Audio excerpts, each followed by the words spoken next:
Good evening, everyone, and welcome to our family gospel discussion evening.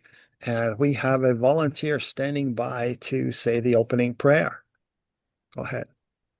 Dear Heavenly Father, we thank Thee for this day, and we thank that we could all gather together.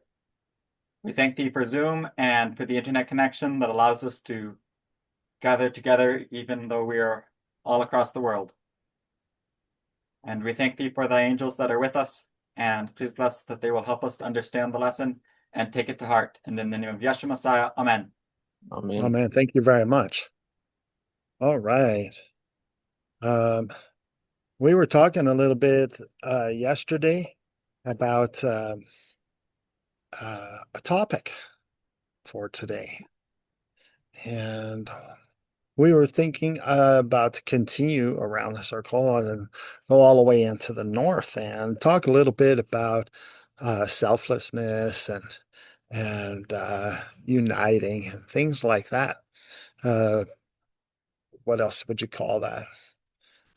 United order, consecration. There's got to be another word somewhere. Zion. Zion. Yeah, absolutely. These are all great words to describe very similar things. In the scriptures, the Lord said, "The Father and I are one." And that is a very big clue as to what being united actually means. So, do you have anything to start with, like a way to introduce it or to keep going? And we'll bring in Um, whatever. I didn't know if you had something to kind of kick it off. Not necessarily. I mean, I had a few things to say, I suppose, but they could come at any point. Um, I think it is important to remember, well, just to kind of point out, everyone, for the most part at least, knows kind of what selflessness is, like what it means to be selfless, at least to an extent. But I think it's important to talk about unity at the same time because that is the reason.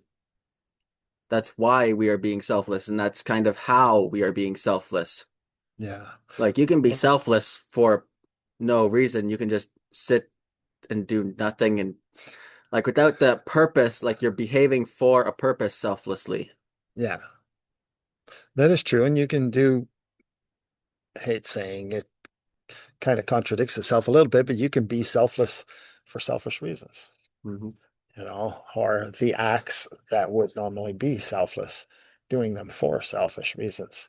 Yeah. And so you have a lot of,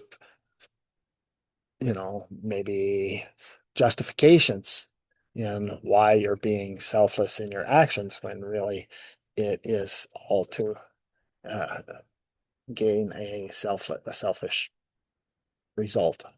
Yeah, well, So, just like basically each direction in the sacred circle, that first covenant or prayer or whatever, that first bit can be used to achieve basically anything depending on what you're using it to achieve. certainly. It is the rules and the basis that the universe and everything was built around. So whatever it is that you're trying to accomplish, that's why the second part, the hope, the goal is so important. Yeah, you can use the sacred circle for anything. The principles apply. Because You're gonna, lots of people are selfless. Like they'll sacrifice everything that's important to them for a goal that they see far in the future. yeah, People will sacrifice everything for money. People will sacrifice everything. Those fighters, bodybuilders, they sacrifice every normally thought of joy or pleasure for that goal. They are completely selfless towards that goal. certainly, certainly. So it's important Well, to remember what what we're goal going are we for. trying to achieve? Right? I mean, that should always be kept in mind. We're trying to achieve that goal that the Lord said of becoming one with the Father as He is one with the Father, to becoming one with Him and the Father, therefore, and one, therefore, with everyone else that becomes one with Him and the Father. which means one with George too, you know, and that's a very interesting thought. But how can you become one? What is the basis of becoming one? Selflessness, certainly. I think it's the more and more pure love a person has, the more you can become one. Yeah. I find it very interesting. Some of the greatest examples, or the greatest example that I see of becoming one is watching a mom, a brand new like brand new baby, Yeah. and watching the baby like it just is the firstborn, and she just you know, and it doesn't matter if she's tired, it doesn't matter if she's exhausted, it doesn't matter that she just spent the last you know day and a half or whatever in labor. It doesn't matter. Anything doesn't matter. She's awake. She's holding that baby. She's sacrificed. She'll do it again, days and days on end. She'll stay awake just to, make sure that baby's okay, make sure it's fed, make sure it's happy, make sure it's healthy, make sure it's breathing good, make sure anything. And even if she asks you to stand beside her and make sure the baby doesn't roll off my, don't take it, dude. Just make sure it doesn't roll off my. Yes, dear. And you are there, watching that baby. That baby even breathes the tiniest bit different. Her eyes pop open. She's and she's checking that baby, making sure everything's okay. She's so careful and so gives everything. Like her life is that baby, and that's one. That's unity. That's, you know, the Father and I are one kind of thing, right? To me, that's one of the greatest examples because such a pure love is there. And I know dads do it too. I'm not trying to leave dads out because I know dads will, you know, grab a hold of that child and make sure everything is perfect and take care of it and all of that kind of stuff and never let anything go wrong. And I know dads do it too. But that's what's behind becoming one, like the Father and the Son becoming one.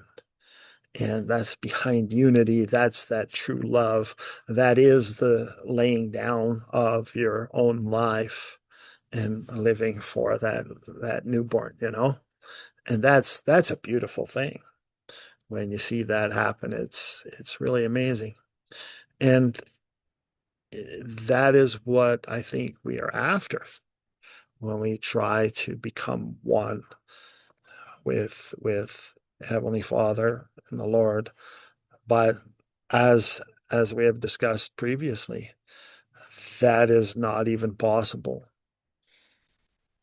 It's impossible to become one with them if you can't become one with each other. It's you might see the Lord, but that doesn't mean you're one with them. You can't become one unless you can love like that. And so it's a challenge. It's a challenge, and we work on ourselves and we correct a lot of things about ourselves till we can get to that point. And hopefully someday we will. And so to become one, we certainly need to work on ourselves. Like uh, a volleyball player. You ever see a volleyball team? They work so well together. Sometimes this one runs this one spikes the ball, and they seem to know exactly what's going on at all times. And it's interesting because if you go around the sacred circle, the first step they got to learn is how to play the game. Got to follow the rules. Got to know how to play, right? Second step, they have to learn how to contribute. I mean, how to not let the other team score, how to score, how to play each position because volleyball players usually rotate positions. They have to learn to play that position, even if they're better at a different position. So they have to learn how to contribute. and they have to contribute very well. And of course, the coach looks for, tryouts. They look for people to show up all the time. They look for people who kind of their life revolves around volleyball or whatever. They look for people who are a little bit crazy, who are always talking about it, watching movies about it, or hanging out with the team and all of that kind of stuff, because that environment is very, very important. And they look for people who bring in stuff that's conducive to that environment, and not to bring in things that would bring that environment down. And then they look for those team players, those ones who can not only get along with everybody, but who progress it towards getting along. Not just that they don't get along, but they motivate everyone else, and everybody motivating everybody to get along. They look for that, to have that team, and so they get that unity, and that team usually does extremely well, you know, and that's an important factor. So I think the same thing with the gospel. It's just an analogy, I know, but the same kind of an idea. We learn how to play the game. In other words, we learn how to be nice, be good, don't do anything bad to each other. We know the rules. We learn how to contribute and how to help everybody. We learn the environment, and we control the environment and make that environment conducive to good things and to holiness and to getting along together, to creating that heavenly team. And we don't bring anything that would downgrade that environment. We make sure we bring in stuff that only lift it, and then we move to the north, where now we are contributing to the team to make the team better. We're not just contributing what we want to contribute and say, I'll do what I want kind of thing, because that's still back in the East. You still didn't even learn how to get along, and you're still not really do. And then when you do that kind of stuff, you're contributing and you're helping everything work better as a team. Your goal is not the team needs to follow your way. The goal is you are going to contribute to that team, because that team is going to follow the sacred circle. And you have to figure out how to make that team better, tighter, more unified. You need to know where everybody is. You need to know where you're passing the ball. You need to know when the ball is coming this way, that way, even without looking. You need to be such a tight knit team to make it work, to really make it work. And I think to get to that level of unity, uh, you have to be very selfless. Yeah. You have to make sure that you're like that mom holding the newborn baby. You need to be that mom holding the team. That you need to be that selfless. You need to have that type of pure love. And when you can unify like that, you'll be one with the Father. You'll be one with Heavenly Mother. You'll be one with the Lord, right? It's not it won't be a question anymore. Plus, they'll be there visiting you often if you're doing that, and as soon as you start introducing your own thing, I'm going to do this and I'm going to do it that way, and this team's going to follow what I say, you lose it. Yeah. It's gone, and you won't be one with the Father and the Son at all. That's what always happens when you start to reason or excuse or anything. I think that goes very well with the other point I was thinking on earlier. With selflessness starts with self and self accountability. Yeah. And because you cannot be a good team, you cannot unite if there is expectations of somebody else. You can't have expectations of the other team members to do this right, or to do this just perfectly, or to do this the way you want it to be done. The only No, expectation you can have is no of mother yourself. expects that from the newborn baby. Exactly. And if you do your Same thing. job absolutely perfect, then it doesn't matter what anybody else does.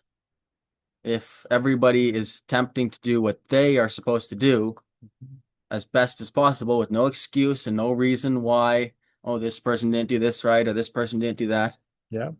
then it will work. Then you will be united. Yeah. But if Yeah. you have Could you any imagine reasoning your way somebody out, telling that about the baby? The baby made a funny sound, so I'm going to give it the silent treatment. No, I'm not helping. The baby's just going to do what I say, and that's all there is to it. Stop breathing.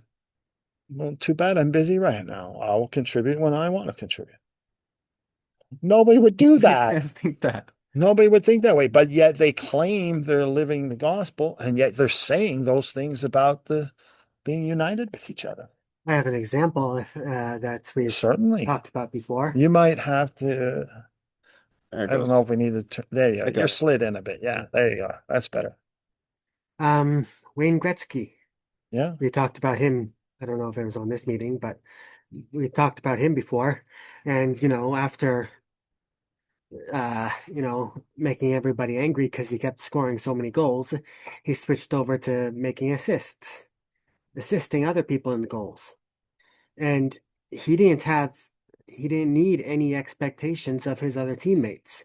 All he would do is watch them. He'd know how they move, what they were going to do. He would know what they were going to do before they were going to do it. So, and then he could pass them the puck and they could get it and they He could knew get a every goal. team and every player on the ice and every team around the world. It's the problem is he knew where they were going to go and what they would do. Yeah. That So guy was really if he to would have had another level. if he would have had any expectations of his team, if he would have said, "Oh well, if you can't get over to this zone, if you can't play like I do, then I'll never pass you the puck." He would never He have never made did that. any. Yeah. He never would have been able to make any sort of assists. But he didn't do that. Instead, he looked at where they were, looked at where they were going, looked at how they would choose to act in certain situations, and he got them the puck, and they scored. Mhm. And it's the same thing with the gospel. When you are being selfless and united, united means that you look at your teammates and you think uh know where they are, you know where they're headed, you know what choices they would make to get there, and you get them that puck. You get them what they need, and then they'll succeed. Yeah. And if they're smart, they'll realize it, and they'll do the same for the next for whoever for the next person who's uh coming in and joining. Certainly. Yep. And there are lots of I mean, that's how the best teams always are. They are they will set up their newest member in order to get him publicity, to let him see. They will set up so that he gets the ball or he gets the puck and that he gets the goal. And everybody is there supporting him to get that goal. And or if their new guy is in a different position, uh, if he's like the blocker or whatever, Yep. then they will support him being that blocker for those first few games or the practices and everything else. Uh, they will support him being that blocker so that he can get really good at being the blocker, and Yep. he will learn how they move and Of course. a good team All the best taken. teams watch the other teams they're coming up against. They watch videos of them and things like that to learn how they move and learn what they're doing and learn everything about it. Yeah. So So in the gospel, we need to do the same kind of thing. yeah, the funny thing is that those all-star or the star players that don't want to work with anybody else, they don't last. No, they get traded from team to team until finally they're retired early because nobody can work with them. Yeah. And And yet the games go on for generations. Mhm. yeah, Yeah. so it's the same thing. Well, it's not the people don't see it the same with the gospel.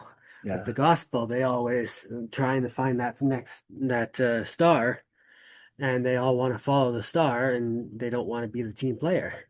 Mhm. Because I mean, if they were learning how to be a team player, then there would be a lot more people who were actually getting to the Lord. Of course. Of course, when you get to that point where you are ready to start uniting, uh, you do have to get to that point where you're selfless, but you also have to be fairly proactive. It can't just be a what not to do, like being selfish or something. Don't, oh, I haven't been selfish. Yeah, but that's not what selflessness means. Selflessness is still very proactive, Yeah. and you need to get out there and actually create that unity, create that peace. Start setting You up have to goals for be, other people. what's that? Start setting up goals for other people. Yeah, For get other them, people. get the assist in there, right? You need to be quite proactive. And if everyone is, then obviously the team becomes very unified, becomes a single unit. So, but that's fairly, you can talk about sports and people can understand, but as soon as you talk about the gospel, they're very afraid that somebody is going to want them to do something different than what they already do. And they're only going to contribute a limited amount of what they want to contribute. And you know, they can't seem to let go. It seems to be much harder for them to unite, to take care of that baby, take care of that team. Yeah. They seem to have a really difficult time with that. Yeah. And yet, you know, the mom has to, you know, not only get some sleep, she also has to use the washroom. And she will wait for hours till she gets, some help. She's not going to leave that baby. Mhm. She's going to be very careful and very, that's the goal. She's not going to do anything of herself. So it's the same with us. When you're trying to do that team and that unity, is your goal. Making that team live and thrive and grow and is your that's your only reason for living. That's your desire. When you get to that level, if you're not to that level, it's probably best not to deceive yourself thinking you are when if you can't actually lay yourself aside and live for the unity of each other and the team, live for the Lord, right? You can't say you're living for the Lord if you're not living for each other. That's a contradictory statement. Good. So to be one, like the Lord and Heavenly Father are one, that's that is what's needed. And Maybe we should start people out 9 to 5. what? Maybe we should start people out like it's a job, like Yeah. it's just from 9 to 5. Be absolutely united. Be We're, that team player. I'm trying to get them just to, be nice on Sunday. Yeah. It's hard, okay. Okay, we got like an hour or two or three, whatever people do for church, you know. Let's be good just for that hour. I think you can actually let go of yourself, everything about yourself, and just be good for 1 hour out of the week. It's pretty hard. Yeah. It's hard. And then, because the Lord said, remember the Sabbath day to keep it holy. You're supposed to use this day to be holy. Mhm. Remember yourself before coming to earth. Remember how it was in heaven. Be that way for one day. Yeah. And here we're just trying to get it for 1 hour or two or three, whatever people do when they have their meetings and stuff. Yeah. you know? I think expectations are one of the biggest prop factors why that doesn't work out because people like you tell somebody in order to get into Zion, you have to be selfless and contribute Yeah. to Zion. And suddenly they now have this expectation that everybody in Zion needs to contribute the same as they do. Yeah, but But the that's problem that's is against the commandments. they have to contribute all of it, all of Yeah. Zion. They have to make it work all by themselves. Yeah. Nobody else is going to help. Yeah, And now because if it's everybody does that, yeah. then you will have something that actually goes Approaches God. beyond what we Well, have with even sports teams and all these things. yeah. They are the things we use as examples because they're as close as people get Yeah. to this. But But that's every still not close. example, But go ahead. for instance, earlier, yesterday, I guess, I was thinking all words, all examples, all of everything that we can understand has an temporal level and a divine level. Like everything we go around in the sacred circle, for instance, love, we use that one a lot, so everybody kind of knows it. You know the difference between love as you would have here on earth and then that at a divine level where it is so pure and so perfect. Mhm. And But we're most people trying can to imagine bring to the that point of where divine that divine here. level is. Yeah, I think They they can can. think of it at least. And if they can think of it, then they can. Most of them can, because as soon as they want God to love them, they already thought of it. Mhm. Yeah. How So about this you love thing with, everybody else how you want God to love you? mhm. Wouldn't that be great? Yeah. But I don't know. Almost every time, Well, as soon even when we've as you had here, say the other guy is not doing it, they are going to be doing it to me or anything else, you actually just interrupted agency. You broke a commandment. The mhm, very, very first agency was what was given. That's your inheritance. So as soon as you say someone else should be doing this or that or anything, you broke the very, very first. It's done.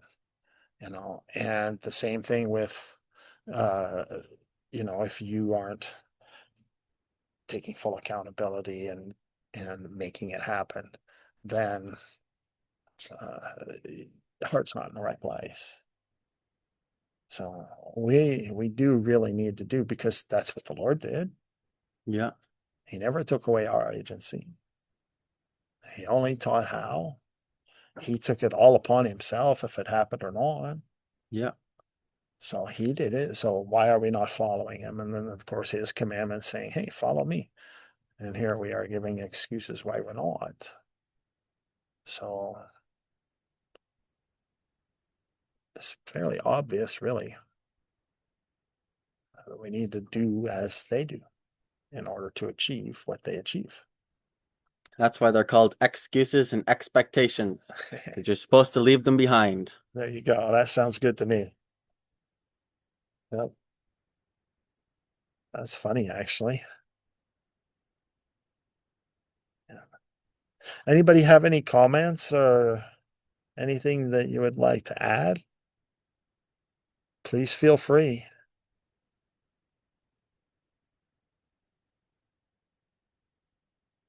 Well, I just know that every time when people have come here, even the people who have gotten to the point of actually coming and trying to learn, trying to live, every single time it always seems that there's this, you try to get them to start living Zion and to start being good and kind and helpful and charitable to everyone. They always seem to get that expectation that and that reason that if they don't, or if they screw up somewhere, or they stop doing it, they always, well, this person wasn't doing it back to me, and I could do it if everybody would, do it back to me. That kind of mentality or that kind of expectation of everybody else in Zion always ruins it. Because as soon as they actually interact and realize that everybody else isn't perfect yet, Everybody else still has their faults and their problems and the things that they're working on. Yeah, They always start to have problems. They always think absolutely. that they can go somewhere else and that they'll be able to do it better somewhere else, and that because they have this expectation of what it's going to be like, and that's what they base Yeah. their behavior on. Yeah, it's very interesting. It's like Zion is an individual state, Well, and people living together in Zion is everybody united in their that progression. yeah. Well, I've seen people gather together, with someone who could get to the Lord, and and I've seen them complain, find excuses, say the other guy is not doing this right or that right, even to the point of saying, well, the Lord didn't come because of all these reasons, when the only people who didn't get to see the Lord were those ones making those excuses, finding Mm-hmm. fault with each other. Because they could always find fault, and after they would depart from the meetings or their gathering, they would tell others, gossip, which is against the commandments as well, but they do it too, saying how they were so wonderful and they were keeping all commandments, but yet here they are breaking them. Yeah. but but it's interesting because they would go and say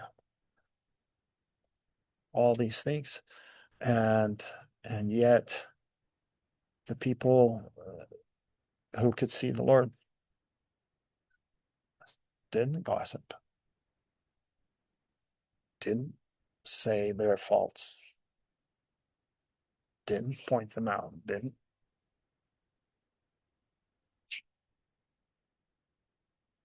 did it. Yeah. Leads back to that. Tells that when they could see the Lord, he did arrive, did show up.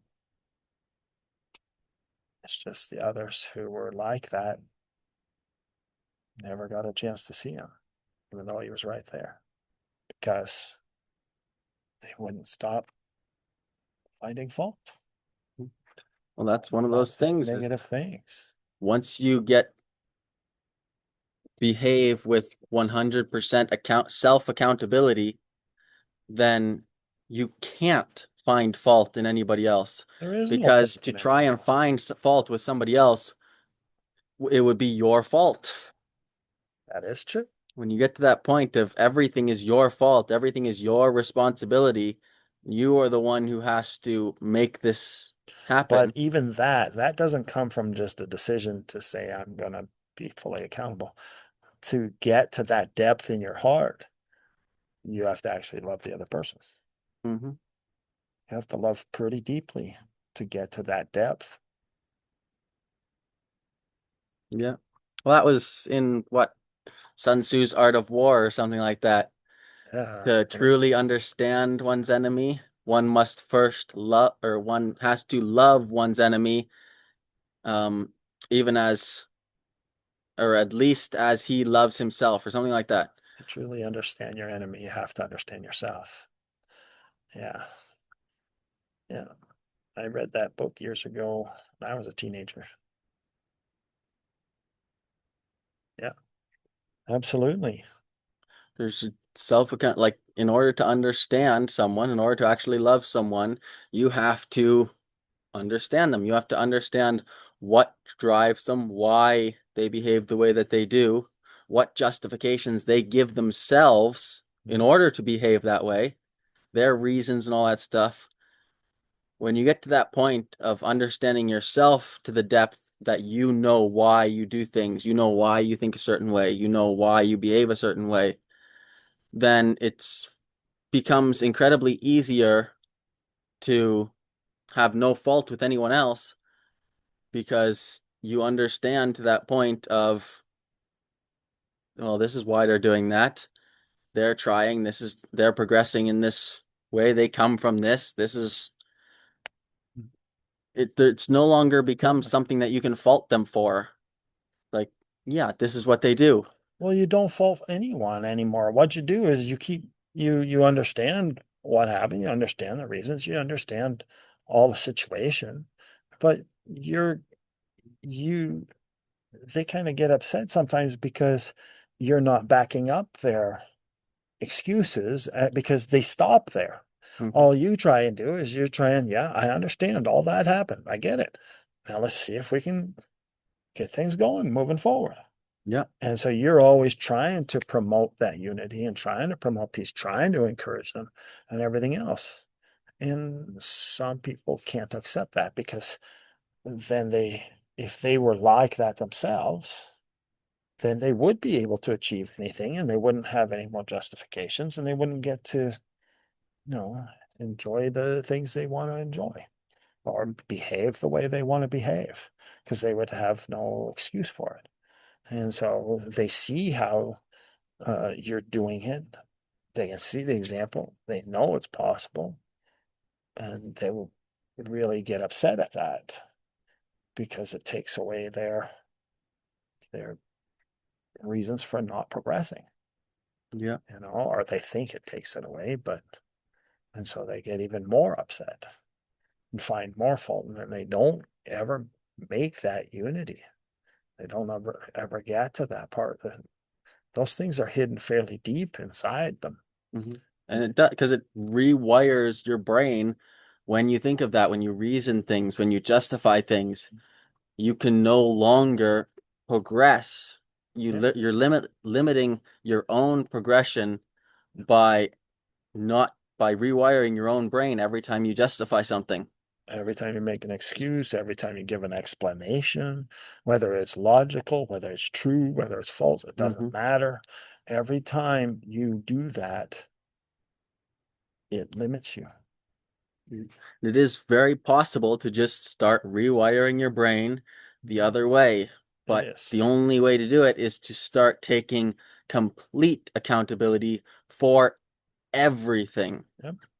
For instance, for myself, when I was working and doing really good, I was be good Feeling in doubt. shape, earning ridiculous amounts of money. I only slept like 4 hours, but I was perfectly healthy and doing very well. Yeah. During that time that I was going through everything that happened, I put onto myself. I took accountability for it because I watched this one video where the guy was like, if you're outside and it rains and you get wet, why are you wet?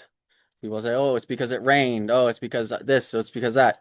But no, it's because you didn't bring an umbrella or I didn't bring an umbrella. It's because I didn't wear a poncho. It's because I was outside when it was raining. It's because just everything Because you down didn't to look at the forecast, the because you weren't very preparing. details of the universe, Yeah. regardless of what it is, it's on you and you could have done differently and changed those results. Yeah.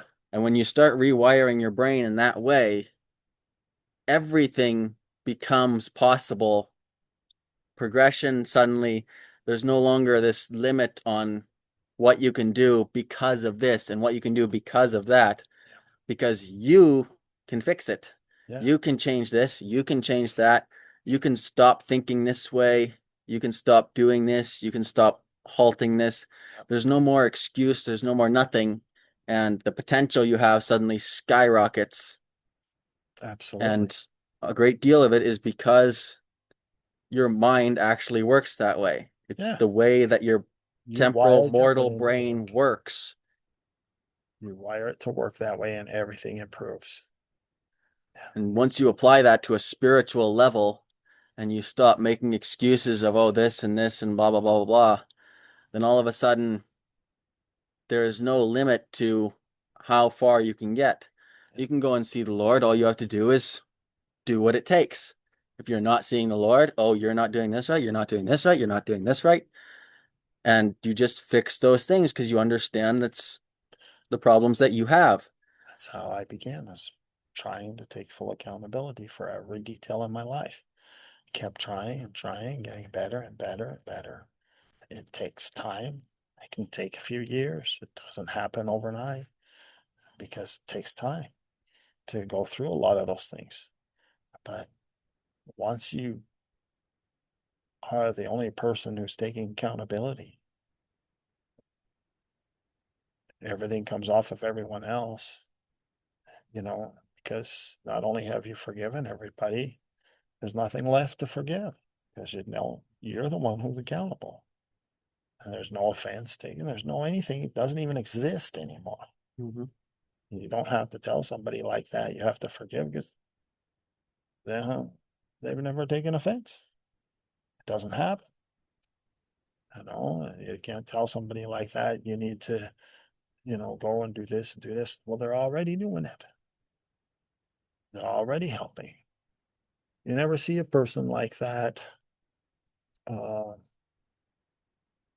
gossip to you about somebody. Nope. You never see a person like that, They never blame somebody else. They never. they don't even blame their circumstances. They don't blame anything, like you were saying. Mhm. It's just, And they're this, just proactive in trying to make things better and better and better. They, even when people approach them, what do you think of that guy and his teachings? All they do is say, I think he's doing great. He's doing his best that he can. And you know, that's nice. Well, what do you think about this teaching, that teaching? Well, in the scripture, it says this and that. And, evil people will say, oh, so you think that guy's, no, you didn't ask that. I already told you what I think of that guy. He's doing his best. He's great. Love him. Mhm. But you said the doctrine he teaches is bad. No, I said the scripture teaches. Mhm. That's one of the most You important parts as far as your ability to continue doing that and behaving and like thinking that way, because it was very difficult to the point of, well, I completely stopped doing it once I got around, because if you do that around other people who are selfish and who blame everything on everybody else and everything on Oh, anything they will around you, hate you. they will hate you. They will, and if you ever like if you behave that way where you're completely accountable and you're taking responsibility for everything because that's the way you are, you will get in a lot of trouble. Oh, yes, absolutely. And it is very, very easy to start just kind of fall into the same rhythm as everybody else of Yeah, because that's they why. all unite in blaming something else, Yeah, anything else, anybody else. yeah. And as soon as you That's start why they hanging hated the around Lord. that and That's why the church leaders hated him. That's why the politicians hated him. Is because that's what he did. mhm, He was fully accountable. That's what and he it did, made and he people loved them all, and that just creeped them right out. mhm, Yeah. made people very angry. Not only that, but then they started blaming him for Oh all of yeah, their they blamed problems. him for everything until they could finally get rid of him because they wanted to go back and hide their shame, their lack of progression Mhm. behind their excuses. Yeah. Those kind of people who are making the excuses are they instigate, like they instigate the problem. What do you think about that guy? What do you think about this teaching, that teaching? Those kind of people are like the Lord kept condemning the hypocrites and the instigators. Yeah. And he said, they will never get into heaven. He said, unless you find yourself better than them, because he kept saying, don't be like that because they're not coming in. Because can you imagine having a heaven with those guys still going around poking the bear? I mean, it'd be horrible. But in heaven, you find a lot of people have their own personalities, but yet they all accept each other and they all take that accountability because they would, if you don't take it, you're stepping on someone else's agency, whether it's just in your emotions, you're stepping on them, or whether it's in your mind, you're stepping on them, or whether you verbally say something. You're not even, you're not close to how they are. Yeah. You need to use that agency. That is what we inherit is agency. That is our inheritance. We're here in that faraway country, right? Remember, Yeah. he got his inheritance. He went to a faraway country to build his inheritance, but he kind of squandered it. wasted it. And the same thing happens here. We squander our agency. We waste our agency when we have the agency to overcome all things. But that is what overcomes all things, Mm-hmm. is full agency, full accountability. That is how it overcomes. That's how you improve, how you get better, everything else. And then that love towards others, that pure love of a brand new baby, right? Mm-hmm. That pure love. That's now you have the winning combination. It's not that hard to do. I think people find it hard because they find it hard to give up other Yeah. things, and interacting a certain way. Because, like you said, when you're in that society where that's how they all act, they blame somebody or something. And if you don't, then they You become the ostracize you. one to be blamed. Yeah, you become the black sheep, right? So, and then, but so people, like, how many times have we heard, well, I'm afraid to do this, everything you teach is wonderful, blah, blah, blah, but I'm afraid to do it because my family, friends, relatives all ostracize me. Yeah. Right? I'll have to leave them behind. They'll kick me out. I won't be part of my family anymore. I won't be part of my heritage. I won't be part of this or that or whatever. And people are very, very afraid of being too good Mm-hmm. Yep. because they would be left out Yep. from their social circle. Yeah, that is Whether a massive factor why it's the nobody hugest wants one. to progress, because even when they have that potential to progress and even the opportunity that they could kind of lead the way out there, they no longer fit in. Yep. They're no longer And accept, like, they use that as the very biggest excuse for for everything. It's not themselves or even just the everything. gospel, but anything Everything. to try and progress out of a Mhm. spot, especially with their family or with their relatives Yeah. or friends or whoever. Yeah. They don't want to leave that behind. Absolutely. It's It, a challenge, right? It's a challenge. And, you know, I have seen, like, I had a friend one time. Well, he's still my friend, but I mean, he s- loves learning the gospel, loves talking about the gospel. He's great insights and everything else. He's a lot of fun to talk to, but he will only go so far because he's afraid of losing his family Mhm. and his relatives, his friends. They're all kind of a rowdy bunch. And so when he's away from them, he can speak it, live it, learn it, whatever, everything. But when he's with them, he does it in hiding. He hides good acts and kindness and charity and helping people, and everybody in his group, they think he's wonderful because he is a nice guy. Yeah. But he will also go out of his way to be a little extra rowdy. He'll go out of his way to make a few extra insults. He'll go out of his way to make fun of somebody, even though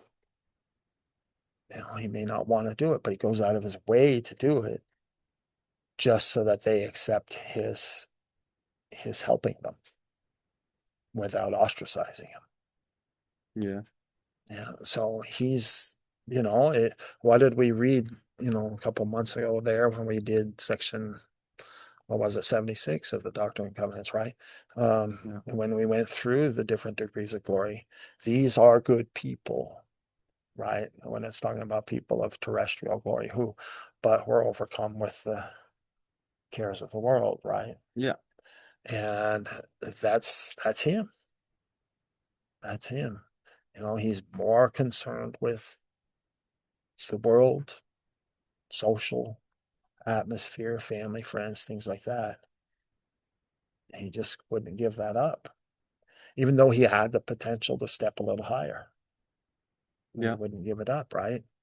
And I think that a lot of people are that happens a lot in varying degrees, but I think it does happen.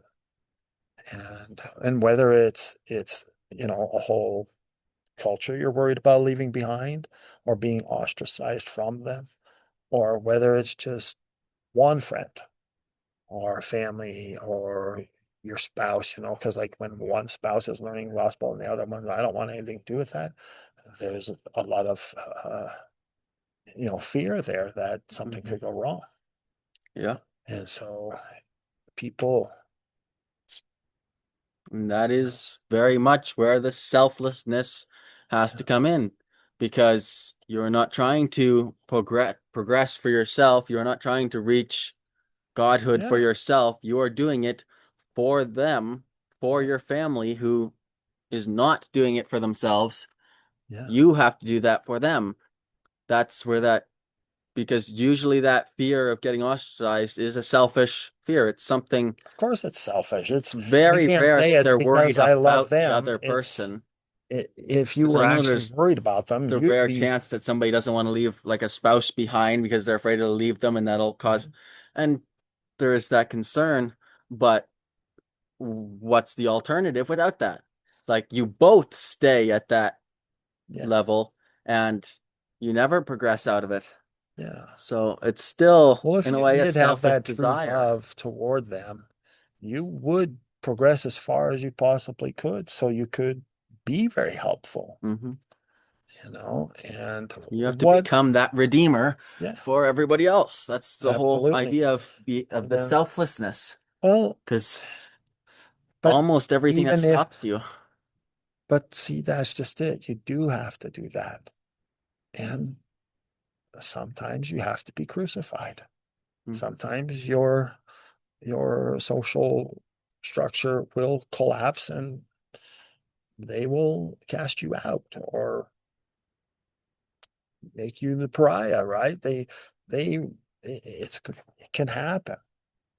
But if you kind of focus on what actually is the gospel and what isn't, and you kind of know what it is, and you are becoming a better friend and a better friend and a better friend, and you're taking all that upon yourself, then chances of them throwing you away is pretty slim, Yeah, because you are such a good friend. And so the chances are pretty slim. Maybe at first they might think, hey, what's wrong with you? You're not quite as selfish as me. So what's going on here? You're making me feel bad, you know. But when you're there all the time, helping whenever they need you and stuff, they'll put up with you. true. Yeah. Oh, he's a nice guy, but we put up with it. Mhm. You know, it happens. It happens. Interesting. Interesting.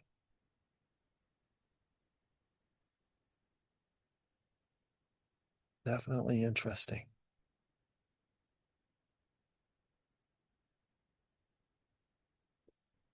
Anybody else have anything they would like to add here and there? I have a comment. I have, in my experience anyway, I have found that that is one of the huge reasons that people don't live the gospel, don't follow the gospel, is because of family or friends and the fear of losing them. And in some cases, that may be the case. I lost a lot of friends when I joined the church, but it wasn't because they ostracized me. It's because I found that I didn't have that much in common with them anymore. Um, the second big reason, I think, in my experience, is that some people just don't want to live the commandments. They just don't, That's true. and Mhm. they think that joy and pleasure are the same things, and they're not, and so they're misguided in that. But those are the only two reasons that I have found that people will not live the gospel. They make a conscious choice to avoid it, either because of pure family pressure.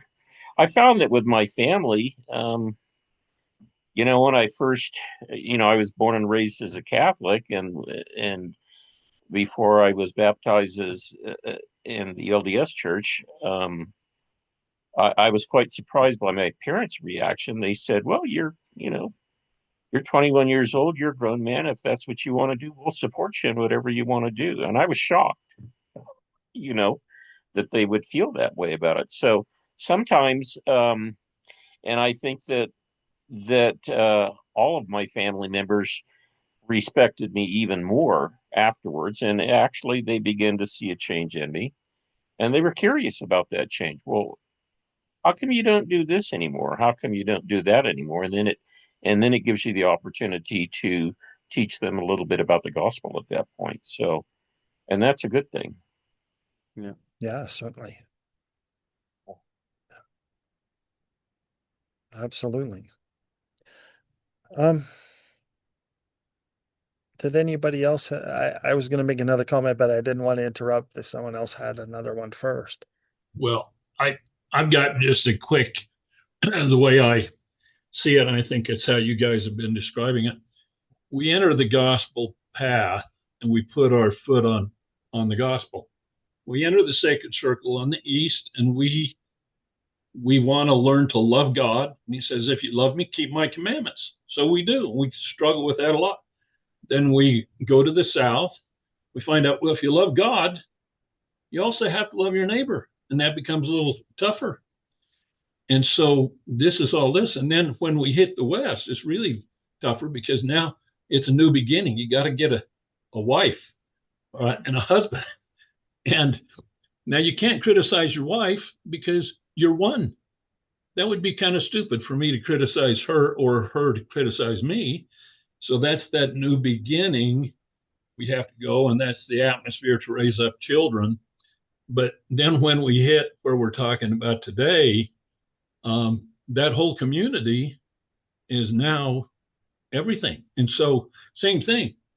I know, Joseph, in the past, you said we have to be totally accountable for everything. It's a butterfly effect. If there's a problem in society, it's my fault because I couldn't criticize my wife. I certainly can't criticize. I can teach them, I can try and instruct and do what I can. But I think that's a simple way to look at this progression, this first time in the sacred circle.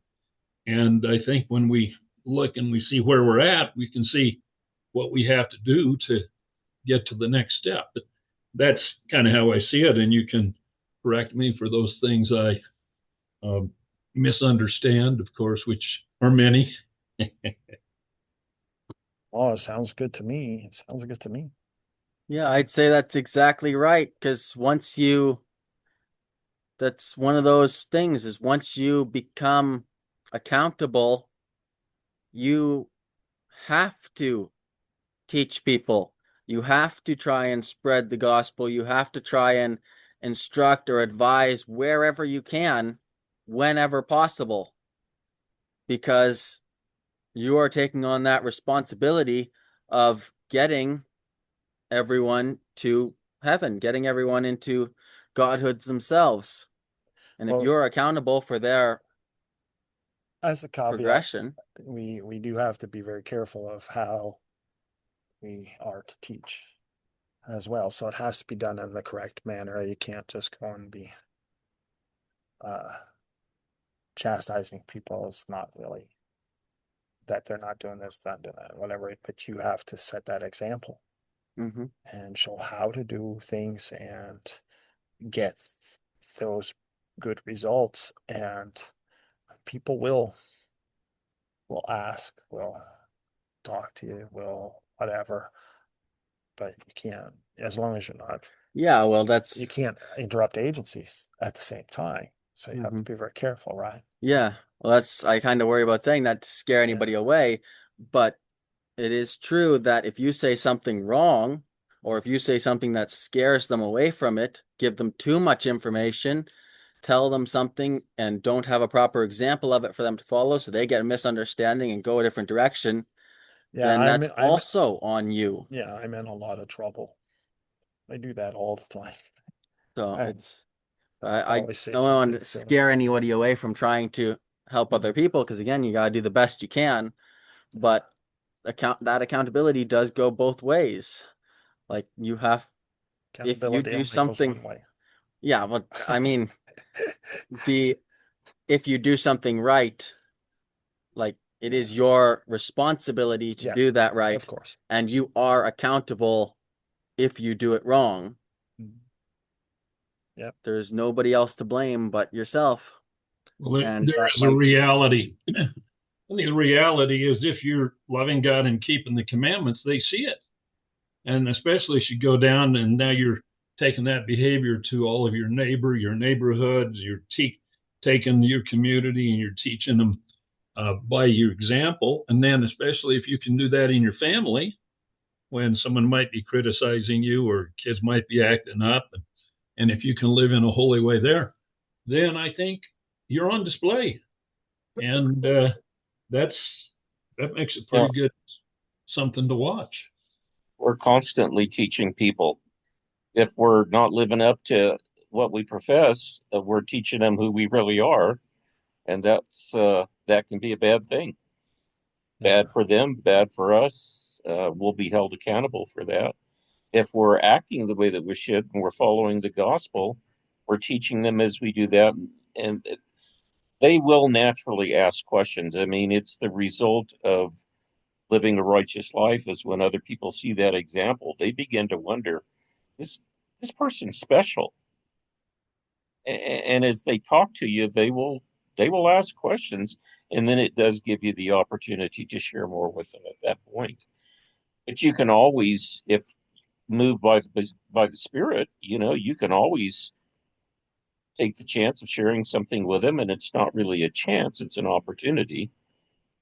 Take the opportunity, and if they act like they're not interested, maybe the time's not right. Yeah. yeah, Well, a Yep. prophet is never honored in his own country, right? It's And in his true. own family. Yeah. So there is that. There is, but when you remember that the gospel is love, and Yeah. if you know, love your family that much and everything else, you're always there. I don't mean emotion, just emotion. I mean, I know love also has an emotion, but I'm talking about true love, and you're always there for your family. I think, at least for myself, they respond better. They respond better. And it brings up, you remember when Peter went to Cornelius, the Roman guy who had an angel come to him. And Paul Paul was the one, I forget the name of the island now. When he was out preaching Yes. mission there, he was on that island. Remember, he got put in jail. yeah, Earthquake came. The soldier was gonna commit ritual suicide or whatever because of because he thought everybody escaped, that he fell away from his duty and was going to be killed, shamed, stuff like that. But Paul came and told him the same thing as Peter was telling Cornelius there, that if those guys would learn and accept the Lord, and they would not only save themselves, but save their whole household, save their whole family, right? And we remember this teaching from the scriptures, and even with Joseph Smith, he taught that, as you are sealed up and if your family's sealed too and stuff, you can be a savior on Mount Zion, because you can save your generations forward and backward. You have a great deal of potential there, and this is true. This is very true. Um, I think sometimes people are shy of leaving their family behind, and shy of living the gospel, shy of that ostracizing, whatever, being rejected by their family, things like that. But if they go toward the Lord, they are certain to be able it's an absolute surety to be able to help your family in this life, in the next life, and in the life to come after that. It's an absolute certainty. But staying behind to stay with your family, it's an absolute certainty to lose them. You give up your eternal salvation, you give up theirs too. You give up, just like Paul said, you learn about the Lord, you follow the Lord. He will not only save you, you will save your family, your whole household. Just play that in reverse. You give up your salvation, you give up the Lord, you're guaranteed to lose your household. So I think we should stop being so shy and be more loving, be more united, find a whole lot less fault, find no fault, take it upon ourselves. We have often talked about how to take sins upon ourselves, but nobody seems to want the answer. Take it upon yourself, become a savior in Mount Zion. And this is the mountain to climb. It's a huge mountain and it's very steep, but this is the mountain to climb. We need to do this, right? And I don't think we should shy away from it, because I think that deception, that lie of the devil, that if you love too much, if you take upon yourself too much, you'll be cast out. And and honestly, in some cases, it does happen. It certainly does. I can't say it doesn't, and it is a very scary thought. But even if you're cast out, you will be able to help them and help them in the next life too. It's still their agency. We can't force anybody, but you'll still be able to have that ability to talk to them. You'll still be able to love them. You'll still be able to take care of them. You'll still be able to serve them.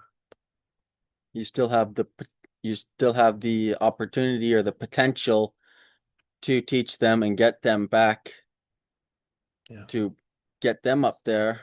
Whereas if you're not there, then but if you're not there, you have no chance at all. There's no potential to get them back.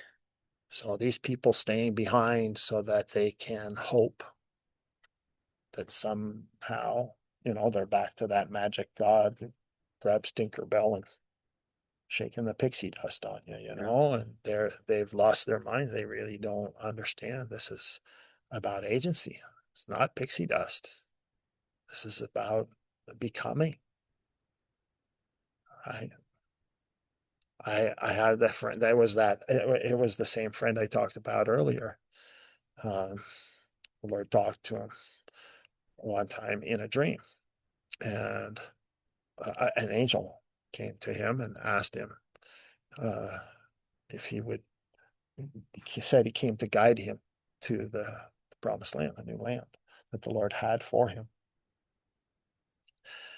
The guy was trying to follow the angel, but he kept stopping and going back and getting more of his friends, and he wanted to bring more of his stuff, and he kept piling into his car more and more people on top and everything else, trying to take them to this promised land. And this car bottomed out, broke, stopped, wouldn't go anymore, and everything.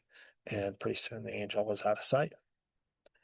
Whereas he was told that if he had just went, he could always keep coming back and bringing people. Yeah. And so he gave up everybody, ruined everybody's salvation, ruined them all,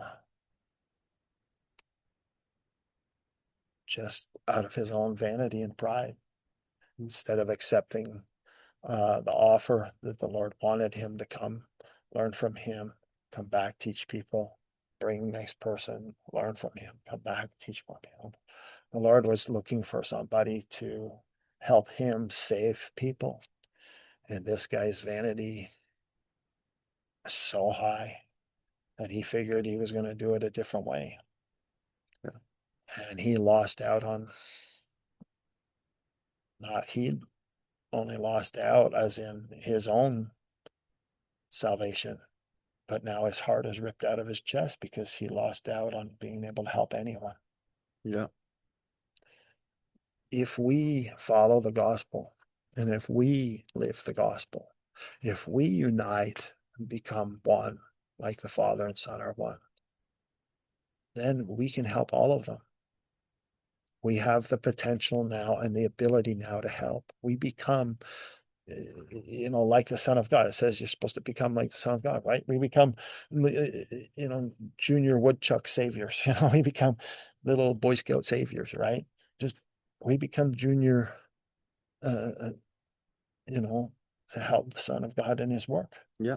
Which is the next part in the sacred circle is I said, right? yeah, Power in the priesthood. What's power in the priesthood? That's the power to accomplish the priesthood goal, which is to bring to pass the immortality and eternal life of man. yeah, So it all blends in together. It's all perfect gospel. You'll never find anything out of place. The Lord teaches His gospel like this. There's no question, there's no hole, there's no loophole, there's no missing piece. Every single detail connects because it's His. It always does. I know I've been finding that kind of interesting lately. We've been talking like we go around the circle and go around again and go around again and go around again. And every time it gets more tighter meshed together in a way. Like you have the first time you go around, it's kind of this step, then this step, then this step. They're kind of separate, like they're a progression of steps. You go around again, they blend together more. Each direction becomes more like the next kind of thing. You go around again, and it becomes even more into just a constant stream of what's going on instead of a steps around a circle. Yeah. It becomes the same progression of a loop. And then again, and I've been finding that quite interesting lately that every time, every round the circle, it becomes harder to differentiate differentiate the east from the west, from the north, from the south, because it all starts to become one thing. Wait till we get to three dimensions. There's more. There's a lot more. Then you'll have to start learning to think in three dimensions. It's a whole lot more. Yeah. I still think people don't want to do it because they're too worried they're going to run out of progression and they're just going to sit and be bored for eternity. That is a concern. No, I'm just kidding. No. I've seen it. I've seen people, when they write about what. What's that? I've seen people when they write about what they think heaven is going to be like, and they all think it's going to be boring. Like there's nothing to do. Everybody's all nice and happy and they don't. They all think there's nothing to do there. Sitting on clouds, eating grapes. You can enter heaven before you even leave this dimension, before you even leave this life. You still have things to do. I mean, you come back out of heaven, you still got to do the laundry. You still got to wash the dishes. You still have to sweep the floor. I mean, everybody thinks what? Like, nirvana awaits. Enlightenment. You still have to sweep the floor in heaven. Yep. Before enlightenment, man must chop wood and carry water. After enlightenment, man must chop wood and carry water. Yep. Yeah, I think that's funny. How do you think the Lord keeps all those robes white? He's down at the stream, washing them in the rocks. That's why nobody recognizes them when they go there. They're like, there's somebody over there doing laundry. That's the Lord. Yeah. And they're like, what? No, he's supposed to be on this throne. That's the throne. They're so confused. Yeah, he's got a great little stump that he sits on. Love and service is the throne. Those people just don't know. All the angels singing glory to God, they're all gathered around. Yeah, they're down there washing their robes right beside them, all singing songs while they're washing. Yeah, they're washing songs. I don't see what's so hard about this to understand.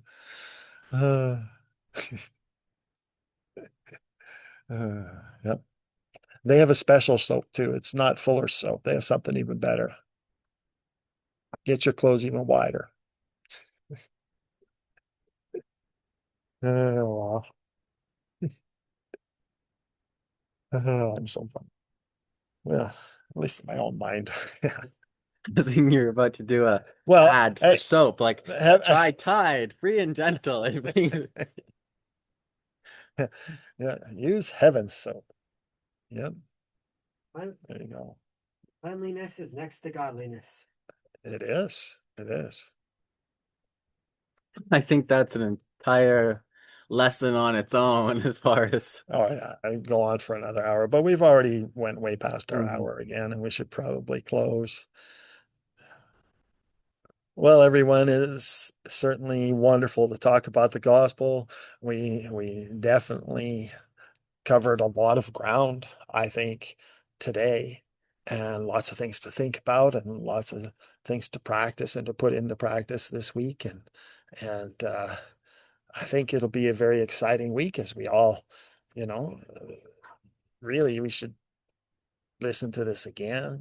Just if you go to YouTube, you can put it on, like you can increase the speed. So it doesn't have to take an hour. You can play it all. It's done in like 45 minutes or something, or half hour if you're a really good listener. Yeah. And and you can remember it all again to try it throughout the weekend. And it would really, make for an exciting week, I think.